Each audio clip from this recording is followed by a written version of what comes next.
Hello बच्चों। तो आज हम लोग पढ़ने जा रहे हैं इलेक्ट्रिक चार्जेस एंड फील्ड का लेक्चर नंबर 4। तो इसमें हम लोग क्या पढ़ने जा रहे हैं बच्चों, देखो लिमिटेशंस ऑफ कूलम्ब्स लॉ। तो इसमें हम लोग जो पढ़ेंगे तो कूलम्ब्स लॉ जो है वो कौन कौन से कंडीशंस में वैलिड होगा, कहाँ कहाँ वैलिड नहीं होगा, वो सब पढ़ेंगे। तो थोड़ा सा इसको समझ लो क्या है। तो फर्स्ट पॉइंट देखो बच्चों, it is valid only for point charges at rest. अभी देखो बच्चों, ये जो पॉइंट चार्जेस के बारे में लिखा गया है इधर, पॉइंट चार्जेस मतलब क्या होता है। चार्ज तो सब चार्ज होते हैं, पॉइंट चार्जेस मतलब क्या होता है। देखो बच्चों, हम लोग जो एटम के बारे में पढ़ते हैं, एटम का रेडियस कितना होता है, पिकोमीटर में होता है, मतलब 10⁻⁻12 मीटर में होते हैं। और चार्जेस जो हम लोग प्लेस करेंगे तो वो क्या होता है, यूजुअली मिलीमीटर हो सकता है, माइक्रोमीटर हो सकता है, सेंटीमीटर, मीटर, कहीं पे भी हो सकता है। तो कंपेयर टू द माइक्रोमीटर या पिकोमीटर, तुम देखो कितना ज़्यादा ये क्या हुआ, स्मॉल हुआ, जो डिस्टेंस हुआ वो बहुत ज़्यादा बड़ा है और compare to the size of the charge. इसलिए हम लोग इसको क्या बोलते हैं, अगर डिस्टेंस के कंपैरिजन में चार्ज का रेडियस हो या चार्ज का जो एटम का जो रेडियस है वो अगर बहुत ज़्यादा छोटा हुआ तो हमको क्या बोलने हैं, चार्ज को पॉइंट चार्ज बोलेंगे। सो ये है point charges at rest. Rest मतलब जो कूलम्ब्स लॉ होगा वो ओनली फॉर क्या होगा, charges which are at rest only वहाँ पे हम लोग अप्लाई कर सकते हैं। मूविंग चार्जेस के ऊपर कूलम्ब्स लॉ अप्लाई नहीं होते हैं। तो इसी फर्स्ट पॉइंट का मीनिंग वही हुआ। दूसरा पॉइंट क्या है, देखो बच्चों, it is valid only for distance less than 10⁻⁻50 metre. मतलब कोई भी दोनों चार्ज के बीच अगर डिस्टेंस जो है वो अगर 10⁻⁻50 मीटर से ज़्यादा हो गया तभी वो अप्लाई होगा, नहीं तो क्या होगा, ये कूलम्ब्स लॉ वैलिड नहीं होगा। और उन कंडीशंस में क्या होगा, कूलम्ब्स लॉ हम लोग वहाँ पे अप्लाई नहीं कर सकते। क्यों नहीं कर सकते, उसका रीज़न है, कोई भी डिस्टेंस जो ये डिस्टेंस से अगर कम होगा तो वो इलेक्ट्रोस्टैटिक फोर्स के रेंज में नहीं होता, वो सब क्या हो जाते हैं, न्यूक्लियर फोर्स के रेंज में आ जाते हैं। मतलब वहाँ पे कूलम्ब्स लॉ वैलिड नहीं होगा, न्यूक्लियर फिजिक्स का जो लॉ है वो सब वैलिड होगा। इसलिए वहाँ पे हम लोग कूलम्ब्स लॉ अप्लाई नहीं कर सकते। इसलिए डिस्टेंस हमेशा क्या होगा, 10⁻⁻50 मीटर से ज़्यादा होना ही पड़ेगा। उसके बाद थर्ड पॉइंट देखो, it is applicable only for up to few kilometre. मतलब बहुत ज़्यादा डिस्टेंस तक भी हम लोग चार्जेस को नहीं रख सकते। अब तो ओनली फ्यू किलोमीटर ही हम लोग क्या कर सकते हैं, कूलम्ब्स लॉ को अप्लाई कर सकते हैं दो चार्जेस के ऊपर। उसके बाद देखो, इट इज़ मीडियम डिपेंडेंट। मतलब अगर मीडियम कहीं पे होगा तो मीडियम के ऊपर भी क्या होगा, कूलम्ब्स लॉ वैलिड होगा। अगर मीडियम जो है नहीं होगा, मतलब नहीं होगा मतलब क्या होगा, वैक्यूम होगा, वो सब होगा, तो इसके ऊपर क्या होता है, डिपेंड करता है। इसलिए ये भी एक काइंड ऑफ लिमिटेशन है। मतलब एवरीवेयर कूलम्ब्स लॉ जो है वो फिक्स नहीं होगा। जैसे कोई भी दो चार अगर हम लोग वैक्यूम में रखेंगे, वैक्यूम में रखने से क्या होगा, जो फोर्स आएगा वो एग्जैक्टली सेम नहीं रहेगा अलग अलग मीडियम में। इसलिए इसको बोला जाता है it is medium dependent and it is also a kind of limitation for the Coulomb's law. तो ये हो गया कूलम्ब्स लॉ का कुछ लिमिटेशन। उसके बाद देखो बच्चों, एक इंपॉर्टेंट कॉन्सेप्ट है हम लोगों का, वो है डाई इलेक्ट्रिक कांस्टेंट। तो डाई इलेक्ट्रिक कांस्टेंट मतलब क्या है, उसको हम लोग और एक लैंग्वेज में बोलते हैं, इसका नाम है specific inductive capacity. Dielectric constant को हम लोग ऐसे भी बोल सकते हैं। तो व्हाट इज़ डाइलेक्ट्रिक कांस्टेंट, थोड़ा सा मैं तुमको समझा के दिखाता हूँ। देखो अभी सपोज हम लोग के पास कूलम्ब्स लॉ का जो फोर्स था, जो एक्सप्रेशन था, वो क्या था, F = K Q1 Q2 by R square था। ये क्या था, वैक्यूम में था force, F = K Q1 Q2 by R square. और मीडियम में क्या होगा बच्चों, F ये F मीडियम में क्या आएगा, K, यहाँ पे K के जगह पे हम लोग 1/4 ले लेंगे तो एक्सप्रेशन देने में अच्छा रहेगा। और इसमें हम लोग क्या लगेंगे, 1/4πε। यहाँ पे है ε0, ये है एप्सिलॉन। ये जो ε0 था ये क्या था, परमिटिविटी ऑफ फ्री स्पेस। मतलब ये जीरो, मतलब यहाँ पे क्या लगाया है, ये जो चार्जेस है दोनों चार्जेस वैक्यूम में है और ये एक कोई मीडियम में हो सकता है।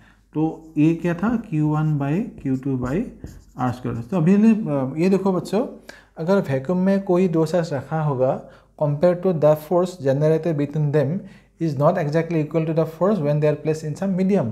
तो मीडियम तो कुछ चेंज होगा ही ना। तो हम लोग क्या करते हैं, ये दोनों जो फोर्स होगा इन दोनों का सपोज रेशियो निकालते हैं, तो कितना कम होगा या ज़्यादा होगा वो पता चलेगा। तो इसको देखो एक बार, सपोज फोर्स इन हम लोगों ने क्या किया, यहाँ पे सपोज मीडियम लिया, यहाँ पे सपोज फोर्स इन वैक्यूम लिया, फोर्स इन वैक्यूम लिया।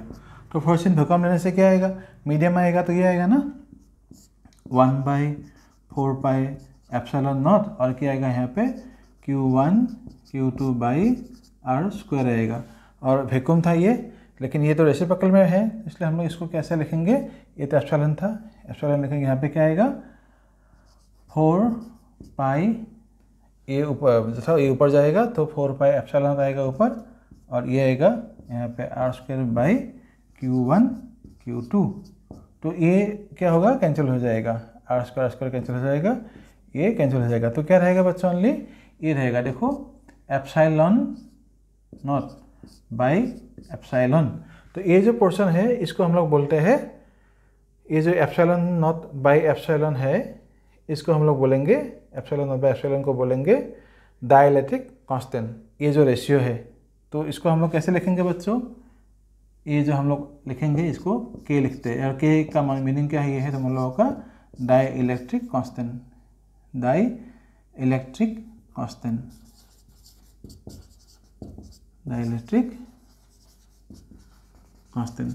अभी अगर हम लोग इसको ऐसे लिखेंगे, 4 से मीडियम कितना आएगा, तो 4 से मीडियम आएगा तो कितना आएगा, इसको हम लोग एप्सिलॉन नॉट बाई एप्सिलॉन जो है इसको हम लोग 1/k लिखते हैं, एक्चुअली इसको ऐसे 1/k लिखते हैं। तो यहाँ पे क्या आएगा, force in medium equal to कितना आएगा 1/k इंटू फोर्स इन आएगा वैक्यूम। तो ये है तुम लोगों का के है डाइलेक्ट्रिक कांस्टेंट, जो ये रेशियो है एप्सिलॉन नॉट बाय एप्सिलॉन, इसको क्या कैसे लिखा जाता है 1/k करके लिखा जाता है। तो इसको एक बार देखो, और ये जो डाइलेक्ट्रिक कांस्टेंट है ये अलग अलग मीडियम के लिए अलग अलग होगा। तो वैक्यूम के लिए डाइलेक्ट्रिक कांस्टेंट का वैल्यू क्या होता है 1। उसके बाद hydrogen gas, H for hydrogen लिखा है मैंने, तो हाइड्रोजन के लिए कितना आता है वैल्यू 1.0003। और ये जो लिखा है 2.2 के वैक्स, मतलब वैक्स के लिए जो डाइलेक्ट्रिक कांस्टेंट का वैल्यू आएगा वो है 2.2 से 2.3। उसके बाद एयर के लिए आएगा 1.0059, वाटर के लिए आता है 80, मेटल के लिए आता है इन्फिनिटी, और ग्लास के लिए आता है 3.8 टू 14.5। और भी अलग अलग मीडियम होते हैं, तो ये सब थोड़ा सा लिख लो तुम लोग, थोड़ा सा मीडियम के लिए बारे में। तो इसके बाद हम लोग अभी आएंगे कूलम्ब्स लॉ के ऊपर, जो हम लोग न्यूमेरिकल करते हैं, कैसे करेंगे, कैसे कैसे दे सकता है, उसको थोड़ा डिस्कस करेंगे। इसको पॉज करके लिख लो।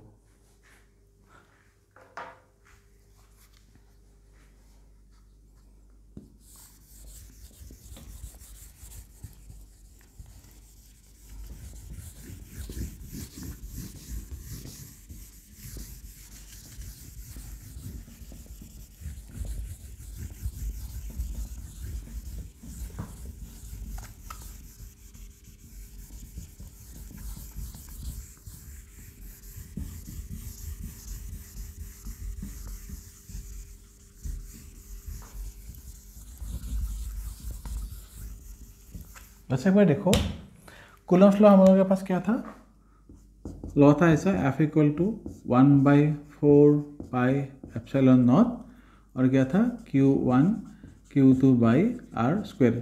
अब ये देखो, ये जो फोर्स है, फोर्स क्या है इन्वर्सली प्रोपोर्शनल टू 1/r² है, और क्या है directly proportional to the product of the charges था। तो हम लोग के पास अभी पैरामीटर जो है वो पैरामीटर कितना है, ये है तुम लोग का चार्ज, ये है तुम्हारा डिस्टेंस, और इसमें और क्या है परमिटिविटी। तो एग्जाम में जब क्वेश्चन आएगा वेरिएशन कहाँ पे आएगा, ये जो डिस्टेंस है, ये चार्जेस है, या ये जो मीडियम का जो परमिटिविटी है, इन तीनों मतलब जो पैरामीटर है, इन पैरामीटर में जो है चेंज करके तुम लोगों को क्वेश्चन देगा। तो उसके लिए हम लोग सपोज एक क्वेश्चन कर लेते हैं, यहाँ पे बहुत ईजी क्वेश्चन देंगे। तो इसको एक बार लिख लो, और मैं क्वेश्चन देता हूँ तुम लोगों को।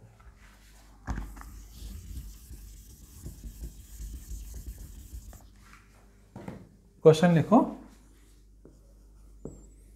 लिखो the force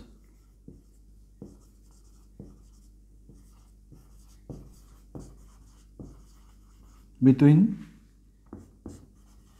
two charges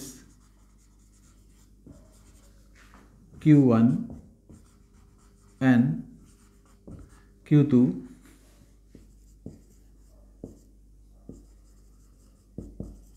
separated by distance r is suppose 5 into 10 to the power minus 3 Newton। if ये सपोज क्वेश्चन का पहला पार्ट है, if the magnitude of the charges is doubled is doubled and the distance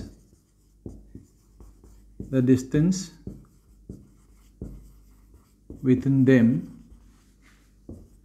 is halved, how the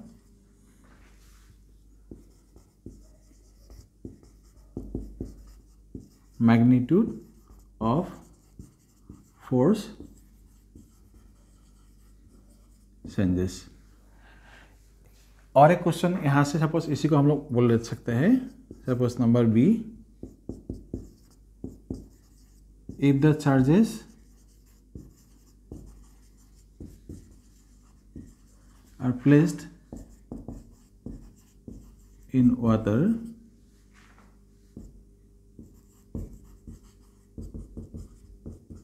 what is the change in force। Suppose Coulomb's के ऊपर एकदम basic question है दोनों, एक क्वेश्चन लिख लो, मैं इसको सॉल्यूशन में लेता हूँ। सपोज सॉल्यूशन की तरफ हम लोग जाते हैं। इसमें वैसे देखो फोर्सेस के बारे में तुम लोग को डायरेक्टली कुछ एग्जैक्टली मैग्नीट्यूड नहीं दिया है। चार्ज के बारे में तुम देखो यहाँ पे सिर्फ Q1 Q2 बोला गया है, डिस्टेंस सिर्फ R बोला गया है, लेकिन ये जो पूरा डाटा तुम लोग को दिया हुआ है, सब डाटा अगर हम लोग फार्मूला में पुट करेंगे फोर्स का फार्मूला में, तभी हम लोग को ये रिजल्ट मिलेगा। मतलब क्या आएगा, यहाँ पे हम लोग को डायरेक्टली क्या दिया गया है, F equal to Q1 Q2 by R² और K, इन सभी का वैल्यू जब Q1 Q2 और R² सब का वैल्यू हम लोग यहाँ पे पुट करेंगे तो वो रिजल्ट आता है, तुम लोगों का जो फोर्स दिया है वो आता है ये 5 × 10⁻³ न्यूटन आता है। अभी ये जो बोला है, अभी अगर इसी क्वेश्चन को हम लोग ये जो पार्ट में अगर देखेंगे, फर्स्ट पार्ट में क्या बोला गया है अभी, if the magnitude of the charges is double, मतलब ये जो चार्जेस है Q1 Q2 दोनों का मैग्नीट्यूड क्या है 2 टाइम्स करके इंक्रीज कर दिया गया, और डिस्टेंस जो है दोनों का वो हाफ कर दिया गया। तो फोर्स कितना आएगा, देखो न्यू फोर्स कितना आएगा, F dash equal to suppose हम लोग लेते हैं तो क्या आएगा कि दोनों का वैल्यू इंक्रीज कर दिया 2 टाइम्स, तो 2Q1, यहाँ पर भी आएगा 2Q2, डिस्टेंस कितना आएगा, डिस्टेंस था इनिशियली R, उसका हाफ करना है पहले, इसलिए R/2, उसके बाद इसको स्क्वायर करना है। तो इसका रिजल्ट कितना आएगा, ये 2 2 4, ये 4 ऊपर जाएगा तो कितना आएगा 16, तो 16 के Q1 Q2 बाई R² था, और इसका वैल्यू कितना दिया गया था, Q1 Q2 R², इसका वैल्यू कितना दिया गया था, ये है 5 × 10⁻³ मतलब कितना लिखेंगे यहाँ पे 16 × 5 × 10⁻³ इसका मतलब क्या हुआ 80 × 10⁻³ न्यूटन ऑफ द फोर्सेस। तो ये हो गया तुम लोगों का फर्स्ट पार्ट ए का आंसर। अभी सेकंड पार्ट जो दिया गया है हम लोगों को, यहाँ पे क्या बोला गया है, if the charges are placed in water what is the change in force. तो ऑलरेडी हमको दिया गया है कि पहले जो फोर्स था F के बारे में, F वो क्या था, वैक्यूम में था, जब वैक्यूम में था फोर्स कितना था 5 × 10⁻³ अगर ये वाटर में रखेंगे तो कितना आएगा। अभी जो हम लोगों ने डाइलेक्ट्रिक कांस्टेंट के बारे में पढ़ा था, वहाँ पे जो था फोर्स इन मीडियम, मतलब यहाँ पे हमें हम लोगों को क्या निकालना है, फोर्स इन वाटर। तो फोर्स इन वाटर में कितना आएगा, तो फोर्स इन वाटर की वैल्यू कितना आएगा, force in vacuum by dielectric constant of water. तो ये वैल्यू अगर हम लोग यहाँ पे पुट करेंगे तो कितना आएगा 5 × 10⁻³ और वाटर का वैल्यू कितना आता है, वो डाइलेक्ट्रिक कांस्टेंट वाटर के लिए कितना है, यहाँ पे मैं लिख के देता हूँ कि वाटर के लिए कितना आएगा 80 आता है। तो यहाँ पे 80 पुट कर दो, आंसर आएगा 10⁻³/16 न्यूटन। तो ये हो गया तुम लोगों का force in between the charges in water and a condition में जो फोर्स दिया गया था वो। तो ये क्वेश्चन को अच्छे से समझो, इसको लिखो। मैं दूसरा क्वेश्चन देता हूँ।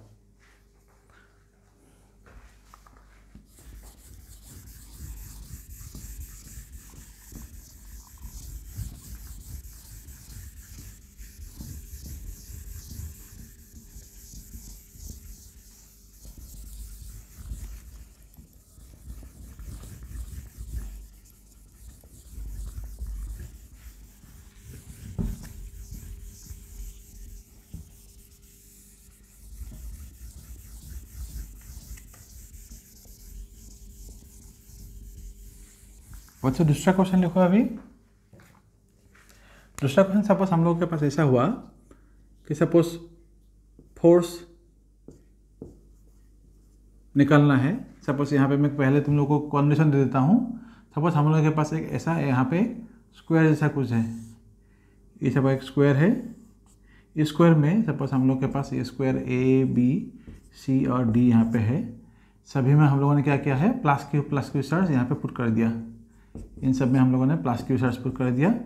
और सभी जो ये आर्म है, डिस्टेंस सपोज दी है, यहाँ पे डिस्टेंस सपोज दी है।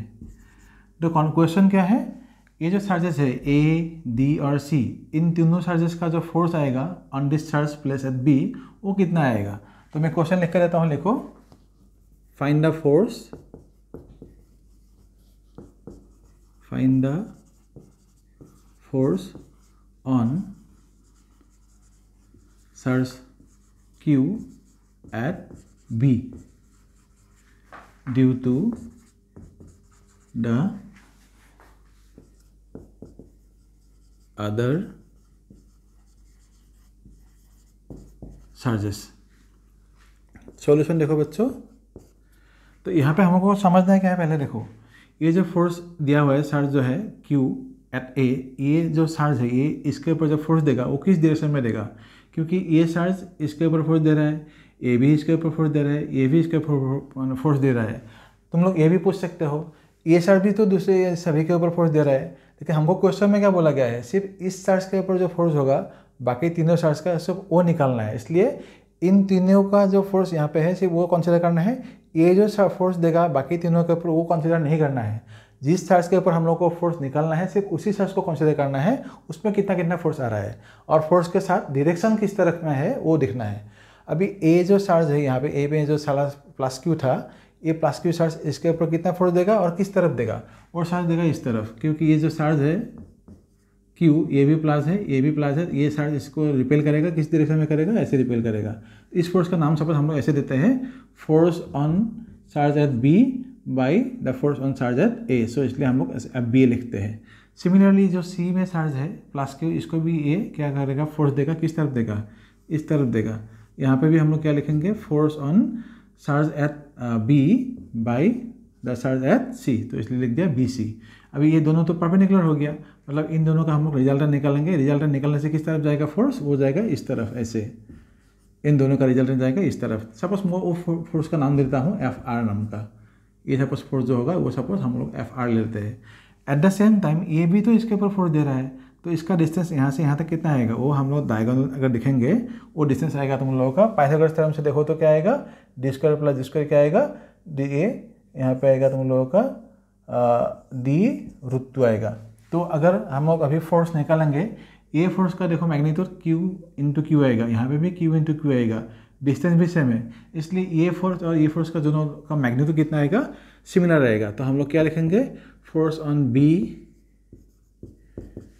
By charge at A is also equal to force on B by charge at C is equal to हम लोग क्या लिखेंगे, K Q into Q by D square, और इन सभी का वैल्यू सपोज हम लोग F ले लेते हैं। सिमिलरली जो फोर्स आएगा अभी हम लोगों का, इन दोनों का जो अभी F जो है, ये फोर्स भी F है, ये फोर्स भी F है, तो इन दोनों का पहले अभी हम लोग रिजल्टेंट निकालेंगे। वो सपोज क्या है, एफ आर। तो कैसे आएगा, ये एफ स्क्वायर आएगा प्लस एफ स्क्वायर आएगा, तो क्या आएगा यहाँ पे 2f स्क्वायर, मतलब क्या हुआ f रूट 2। और इसका फोर्स जो इसमें आएगा वो कितना आएगा, force at charge B by the charge at D, वो क्या आएगा K Q into Q by D root 2 whole square, मतलब कितना आएगा K Q स्क्वायर बाई यहाँ पे आएगा 2, ये आएगा D स्क्वायर। ए पार्ट जो था पहले से हम लोग के पास F था, ये पूरा F था, तो हम लोग क्या लिखेंगे यहाँ पे 1/2 F। तो ये हो गया फोर्स। तो तीनों फोर्स मतलब ये F R हुआ, इन दोनों का रिजल्टेंट है F R, क्योंकि दोनों का वैल्यू था ये F, और एंगल तो 90 डिग्री यहाँ पे आएगा, कॉस 90 तो 0 बन जाएगा रिजल्टेंट फॉर्मूला पुट करने से, तो ये हो गया। और FBD का फोर्स था ये। अभी इन दोनों का जो डायरेक्शन है, अभी देखो ये जो फोर्स है, ये फोर्स कितना था FBD था, ये फोर्स और ये फोर्स दोनों का डायरेक्शन सेम है, तो और हम लोगों ने क्या सीखा था फर्स्ट ईयर में फैक्टर में, और कोई भी दो फोर्स और दो फैक्टर क्वांटिटी का डायरेक्शन अगर सेम होगा तो उन दोनों को जस्ट प्लस कर देने से दोनों का रिजल्टेंट आ जाता है। तो यहाँ पे भी हम लोग क्या करेंगे, सिर्फ इन दोनों का फोर्स को अभी क्या करेंगे, जस्ट प्लस कर देंगे। तो हम लोग सपोज टोटल फोर्स जो लिखेंगे, सपोज यहाँ पे लिखते हैं एफ नेट, वो कितना आएगा, force R plus force B D. तो कितना आ गया फोर्स, देखो बच्चों, पहला आया था हम लोगों के पास एफ √2 प्लस इसमें क्या है F/2, तो F को कॉमन ले लो, यहाँ पे आएगा √2 प्लस 1/2। इसको सिंप्लीफाई और कर सकते हो, नहीं तो यहाँ पे भी तुम लोग रिजल्ट को रख सकते हो। तो ये फोर्स, ये जो अभी हम लोगों को मिला था, यही है फोर्स। अभी मैं नेक्स्ट क्वेश्चन और एक क्वेश्चन देता हूँ, बहुत इंटरेस्टिंग क्वेश्चन है, और इसको एक बार अच्छे से समझ लो। और इस टाइप का अगर सिमिलर क्वेश्चन तुम लोग को मिलेगा तो करने की कोशिश करो, तभी तुम लोग का कॉन्सेप्ट जो है थोड़ा सा डेप्थ में जाएगा। इसको देखो एक बार, मैं नेक्स्ट क्वेश्चन दे रहा हूँ।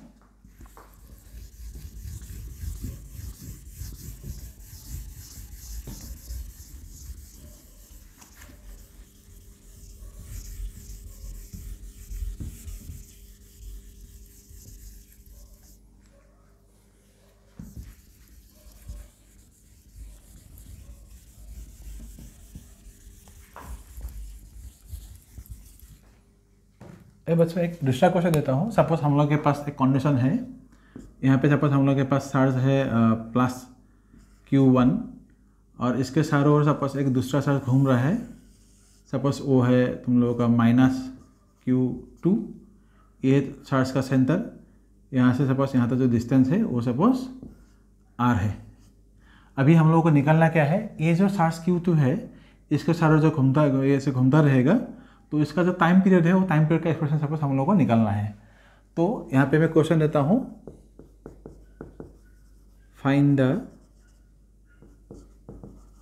Time period of revolution of charge -Q2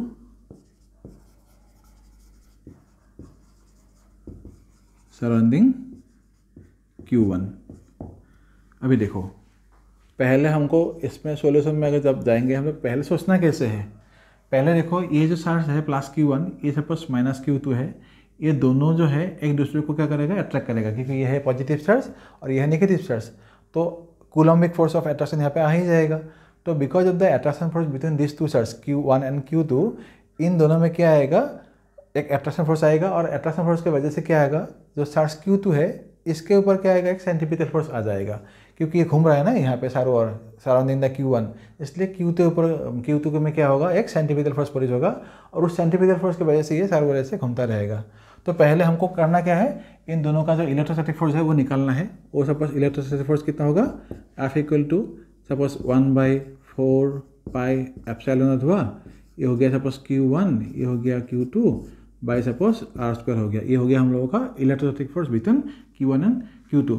दूसरा फोर्स जो यहाँ पे जो जनरल होगा, यहाँ पे लिख देते हैं फोर्स या सेंट्रीपिटल फोर्स लिख देते हैं, centripetal force produced on Q2 due to electrostatic force between Q1 and -Q2, ये प्लस Q1 था, इज वो क्या आएगा, F = mv² सपोज R होगा। अभी ये जो फोर्स है ये इसको क्या है, प्रोड्यूस कर रहा है, इसलिए क्या होगा, ऑब्वियसली इस फोर्स का जो मैग्नीट्यूड होगा वो और ये दोनों सेम मैग्नीट्यूड का आएगा। इसलिए हम लोग क्या लिख सकते हैं यहाँ पे 1/4 पाई एप्सिलॉन नॉट, यहाँ पे आएगा Q1 Q2 बाई R²। इसको हम लोग क्या लिख सकते हैं, = mv² R लिख सकते हैं। अभी यहाँ से हम लोग क्या करेंगे, ये जो वेलोसिटी था, वेलोसिटी का एक्सप्रेशन निकालेंगे। कैसे निकालेंगे, देखो ये R और ये कैंसिल हो गया, तो हम लोग अगर यहाँ पे लिखेंगे v² कितना आएगा, m को नीचे ले आओ, बाकी सेम ही है, तो यहाँ पे क्या आएगा Q1 Q2 बाई नीचे आएगा 4 पाई एप्सिलॉन नॉट, m आ गया नीचे और यहाँ पे आएगा R। स्क्वायर था यहाँ पे, इसको हम लोग स्क्वायर रूट ले लेते हैं। सो v इक्वल कितना आएगा, root over Q1 Q2 by 4 pi epsilon mr। अभी हमको बच्चों क्या निकालने के लिए बोला गया था, टाइम पीरियड निकालने के लिए बोला गया था। तो टाइम पीरियड के लिए हमको क्या चाहिए, टाइम पीरियड के लिए डिस्टेंस चाहिए ना, तो डिस्टेंस बाय क्या है, स्पीड चाहिए। यहाँ पे डिस्टेंस जो आएगा वो डिस्टेंस क्या आएगा, ये जो चार्ज ऐसे घूम रहा है इसका रेडियस था r, तो सर्कमफ्रेंस कितना आएगा, वो होगा 2 पाई r, बाय स्पीड कितना था, v था। तो ये जो v अभी है ये तो तुम्हारा डिनोमिनेटर में है, इसलिए इस एक्सप्रेशन को यहाँ पे जब पुट करेंगे इसको रेसिप्रोकल करके पुट कर दो, तो क्या आएगा यहाँ पे 2 पाई r, और रेसिप्रोकल में कितना आएगा, ये उल्टा हो जाएगा, तो लिख दो 4 पाई एप्सिलॉन नॉट, यहाँ पे आएगा mr और नीचे आ जाएगा Q1 Q2। ये जो टाइम पीरियड का एक्सप्रेशन है हम लोग यहाँ पे भी रख सकते हैं, नहीं तो हम लोग 2 पाई जो था इसको अंदर भी ला सकते हैं। अंदर लाने से क्या आएगा, देखो स्क्वायर करके सब ले जाओ, इन सबको स्क्वायर करके ले जाओ इधर, तो क्या आएगा, 2 जा कितना आएगा, इस 2 जब जाएगा अंदर कितना आएगा, 4 हो जाएगा, तो 4 जा कितना आ जाएगा 16, ये पाई स्क्वायर हो जाएगा, ये पाई है, ये हो गया पाई क्यूब, ये आर था, ये पहले से ही क्या है आर है, आर और आर मिलकर ये आर स्क्वायर हो जाएगा, आर स्क्वायर इंटू आर कितना आ जाएगा आर क्यूब, ये तो एम पहले से ही था, ये एप्सिलॉन नॉट और एम, और नीचे कितना आ जाएगा ये Q1 Q2। तो ये हो गया हम लोगों का final expression for the time period of charge Q2 revolving the surrounding the charge और रिवॉल्विंग द चार्ज Q1। तो ये तुम लोगों का फाइनल आंसर। तो इसको एक बार अच्छे से देखो समझो, और ये एप्लीकेशन ऑफ कूलम्ब्स लॉ का है इक्वेशन है, और भी कुछ क्वेश्चन होगा एप्लीकेशन का कूलम्ब्स लॉ का हम लोग देंगे। तो पहले इसको एक बार पॉज करके लिखो।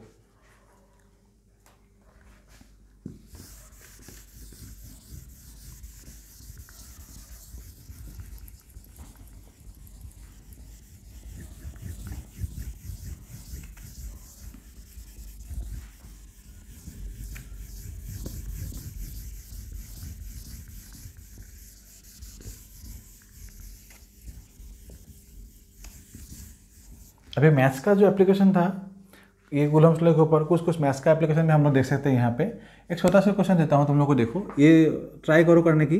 मैं क्वेश्चन कुछ देता हूँ, ये सपोज हम लोग के पास एक चार्ज का ये ऐसा कुछ है, सपोज ये हम लोगों ने ऐसा फोर्स दे दिया, एक चार्ज है, ये सपोज प्लस क्यू है, ये भी सपोज प्लस क्यू है, ये सपोज माइनस क्यू है, और ये सब एल एल है, ये सब एल एल है। तो तुम लोग ये सपोज ये पॉइंट मैं ले देता हूँ, ये सपोज ए पॉइंट है, ये सपोज बी पॉइंट है, ये सपोज सी पॉइंट है। तो ये मैं क्वेश्चन देता हूँ, find the force on charge minus Q due to the charges placed at A and B। दूसरा क्वेश्चन देता हूँ जब बच्चों, दूसरा क्वेश्चन लिखो, ये है तुम लोग का पहला क्वेश्चन, इसको करके देखना। दूसरा क्वेश्चन मैं देता हूँ, लिखो इसको। सपोज और एक सिचुएशन देता हूँ मैं यहाँ पे,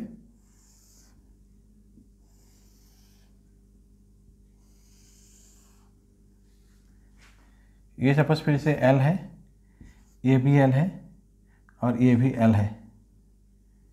यहाँ पे सपोज फिर से माइनस क्यू है, ये प्लस क्यू हुआ, ये फिर से प्लस क्यू हुआ। ये अभी सपोज मुझे सपोज यहाँ पे एक पॉइंट है, ये सपोज L/2 हुआ, L/2, ये सपोज पॉइंट A है। अभी दूसरा सपोज पॉइंट यहाँ पे देता हूँ मैं, ये सपोज पॉइंट B है और सपोज ये पॉइंट C है। तो ये एग्जैक्टली मिड पॉइंट में है, तो फोर्स निकालो यहाँ पे, फाइंड फोर्स ऑन चार्ज